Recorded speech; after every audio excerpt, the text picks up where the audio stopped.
Hi, I'm David D. Mela, and I'm giving a speech on the dangers of wolves. Have you ever been afraid in a place where you should feel safe?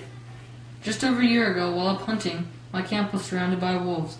At first, they seemed to be afraid to come very close, but as the night progressed, they began to come closer and closer. When a wolf brushed up against the side of the tent, we decided it was time to go. My friend guarded us with his rifle, while me and my dad packed up the gear. By the time we had finished and gotten into the truck, we could see a full circle of wolves around us. Wolves in Idaho are a threat to our safety and our property and need to be removed. Based on Idaho Institute for Study of the Environment investigations, the minimum number of confirmed livestock depressions in 2009 was 76 calves, 14 cows, 144 sheep, 16 dogs, 1 foal, and 1 goat killed. Wolves are suspected in deaths of many more livestock, but their presence was unconfirmed. How are wolves a threat to humans? Wolves have been known to injure and even kill people, as well as their livestock and pets. This is a true account of events given by Scott Richards and written by Larry Mueller that helps show the dangers of wolves. The sound of barking from below sounded like nothing Scott Richards has ever heard from bear hounds before. He clearly made out the sound of 5 barks and a yelp. Sniper, Scott thought. He didn't know what was happening to one of his best bear hounds, but something was terribly wrong. Scott dashed 300 yards down the hill before coming upon a 150-pound wolf biting not Sniper, but 3.5-year-old Blackie. Every time the hound tried to move, the huge wolf tore into the dog's hindquarters. It was training season for bear hounds, and Scott had not bothered to carry a weapon. So all he could do was run at the wolf, waving his arms, trying to scare it away. Scott grabbed a 4-foot length of dead limb from the ground. He charged at the wolf, and raising the limb above his head like an axe, took a swing at the beast's head. 3/4 of the way through the swing, Scott felt a thud as the branch caught a tree trunk. 6 inches of the dead limb broke off and flew at the wolf.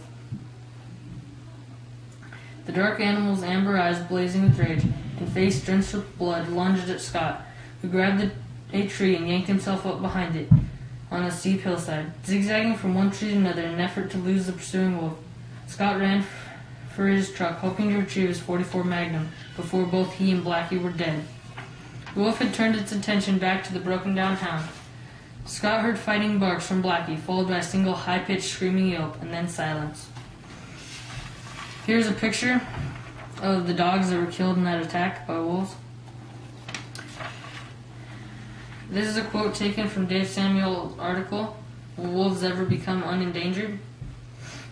Meanwhile, in some areas, elk and moose are suffering, as are elk hunting outfitters. Consider the Lolo Zone in north-central Idaho, the region where we find the largest elk decline. In 1989, the Lolo herd peaked at 1,654 elk.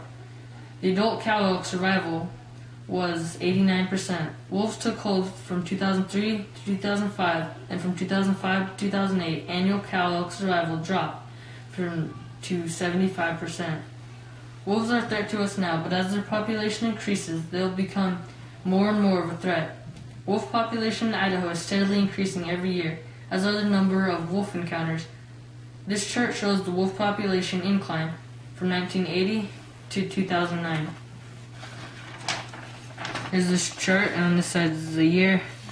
You can see as the years go on, the number of wolves increases very, very much. If the number of wolves continue to increase, the number of wolf attacks will also increase. So how can this problem be solved? Wolves must be removed from the state of Idaho. Idaho Fish and Game have already set up hunts to help balance out the wolf population. People must be aware of the wolves so they can avoid wolf-inflicted injuries. Wolves in Idaho are a threat to our safety and our property and need to be removed. We should not have to be afraid to go on a hunting trip, which is why wolves have to go.